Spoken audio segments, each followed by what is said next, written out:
Welcome to episode 397 of the Manly Cam Project podcast.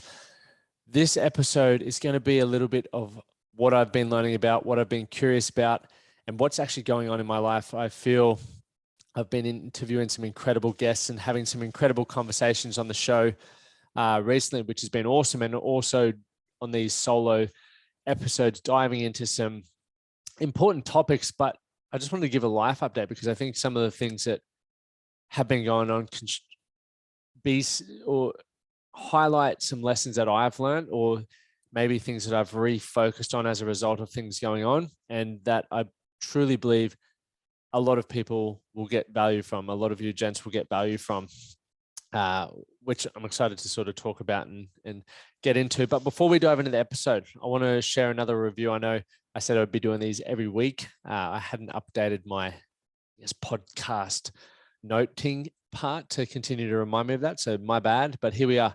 So from Jeremy Strong, highly valuable insights, inspiration, and exploration related to a topic that is often overlooked and somewhat taboo: mental health. Definitely recommend adding this one to your regulars. Lockie is a champion and has so much value to share. So appreciate that, Jezza. Really do. And that's on Apple Podcasts. So if you want to leave a review on Apple Podcasts, head on over there. Otherwise, rate and review and do all of those cool things. But I want to talk about a life lived in two halves. Now, I drove up to visit my parents last night because I'm heading over to Nashville and then on to Paris from Wednesday, which is going to be incredible. I really cannot wait for that trip. It's I'm just keen for a fucking holiday, to be fair. But within the Academy, the book of the month this month is Stolen Focus by Johann Hari, which is an incredible read. This little bad boy here. And it's just brought so many things to my attention that I feel like many of us are already aware of, but hearing the impact that it can actually have on us was quite daunting. Because while I was up in Toowoomba, one thing Mum always says to me is, whenever you're up, you're never really present. And during the row, as I mentioned on a recent podcast, we had a phone call, Mum and I, and she mentioned it was one of the first times where she felt I was really present with her. And for me, I was like, cool, that's a good thing, right? That's a good sign. And during the rowing as well, because I was so focused on getting through the rows and the preparation for that, the stretching, the eating, the sleeping, I didn't, I guess, use social media as much as I am probably notorious for. And as a result of that, I wrote more, and I thought a lot more, and I became more creative. I was learning the guitar, learning French. I still am. But I noticed today and yesterday when I was in Toowoomba that I was just craving my phone. I made a commitment to myself that I wanted to leave it upstairs, so I wouldn't be sitting there on social media. And every time I'd go up, whether it was to grab something, I'd be like, should I take my phone down or should I leave it up here? And sometimes I took it down, I gave in, and other times I didn't. But what I noticed was this: when I took my phone downstairs, I didn't communicate very much. I missed so many things because I was just scrolling Facebook or TikTok or checking sports scores, which I thought was important to me. But meanwhile, I'm missing out the life that's in front of me, right? Which was time with my parents, which is the reason why I went up there, which was time with my grandma, who's elderly, and just thinking and the opportunity to get bored. Because I know I missed that, because when I left my phone upstairs, I did start to feel bored. There were books and magazines on the table that I was like, well, when we're not talking, when Mum was feeding the animals, or I went and did that. We did a whole afternoon of gardening, but I started to get bored, and I was like, I might go for a run, or I might do this. I might wash the car. And I started thinking again. And it's funny, when you start feeling bored, you actually start thinking about doing productive things. But many of us never give ourselves the opportunity to do that. Fucking crazy. And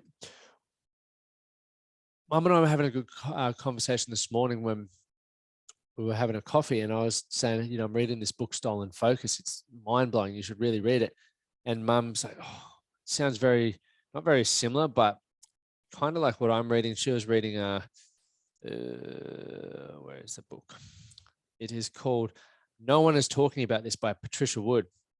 And she mentioned that it's, sounds very similar, but we obviously got talking about the distraction. I said, look, even when I'm here with you right now, I feel like I'm craving my phone. Like I legitimately am. And she said one of the best things that stood out to her in the book that she was reading was the life, as I mentioned, a life lived in two halves, like the life of what's actually in front of us in the real world, and then the life that's in front of us in the digital world. And that slapped me in the fucking face, because here I am, even with this podcast, I have all these incredible moments in my life, but I miss them. And I know I miss them because I'm looking at my screen. I'm thinking, hey, could I capture this as content? Could there be something that I could share to other people from this moment? And rather than being present in the actual moment and just experiencing it so much for what it is, I'm sitting there going, right, what's going to be the best angle for this? What, am I going to put this on TikTok, YouTube?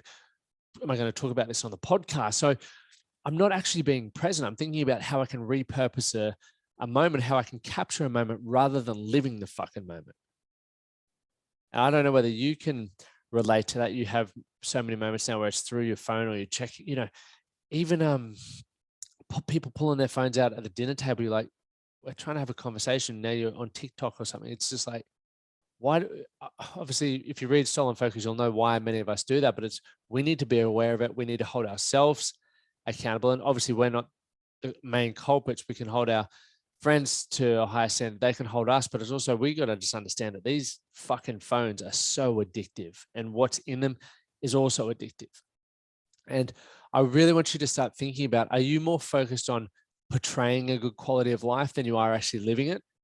Because so many of us are. And I feel definitely like lean in that. I'm really actually nervous to be heading overseas, because part of me wants to just live it, but I'm also like, well, part of me, this is going to be an awesome thing for people to follow along. For everyone who follows me on social media, there's going to be plenty of content. I'm networking, I'm podcasting. I think it's going to be great for my business.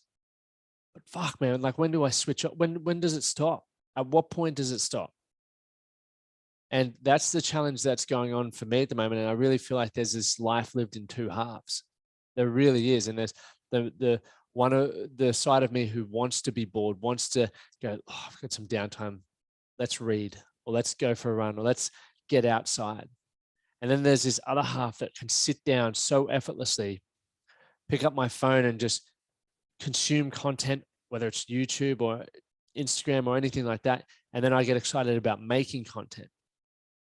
So it's definitely an interesting time to be alive, but I think it's, I'd highly, highly, highly recommend reading Stolen Focus. Definitely one of the most eye-opening books that I have read recently. So get amongst that one. The second thing that's going on in my life, well, one, our family, or when I say our family, I mean Amy's family cat passed or got euthanized yesterday, put down, which was a sad time, right? And it's moments like this. Obviously Licorice was the cat's name. Over the past week really took a turn for the worse and was becoming struggling to walk and looked like he was in a lot of pain. So I was like, every morning, because I dropped the car off there every morning, I wanted to spend some intentional time with him. I was like, because one morning this week, more than likely, I'm going to come here and you're not going to be there. And that first morning was this morning. And while this week was happening, was unfolding in front of me, I'm like, why every day nearly had the opportunity to spend some intentional time with you, but often I was not present in the moment and didn't enjoy the time there when you were more energetic, when you were mucking around and bringing so much joy to everyone else's life. And that really then became more present again today, when the same thing from my grandmother. She's at my parents' house at the moment, an 84, 86, one of those two numbers. But you just see them become older, more elderly. And I'm like, she starts sharing occasional stories of what life is like when she was younger. And for those who've listened to the podcast for a long time, you'll have remembered that I actually did some conversations with my granddad. I haven't released those podcasts yet. I'm still thinking about when that'll drop, but it's very fascinating to be able to learn from those in our life and just also appreciate that one day they're not going to be there, whether it's your grandparents, your parents, friends, partners. So are you maximizing that time? Life goes by so fucking fast.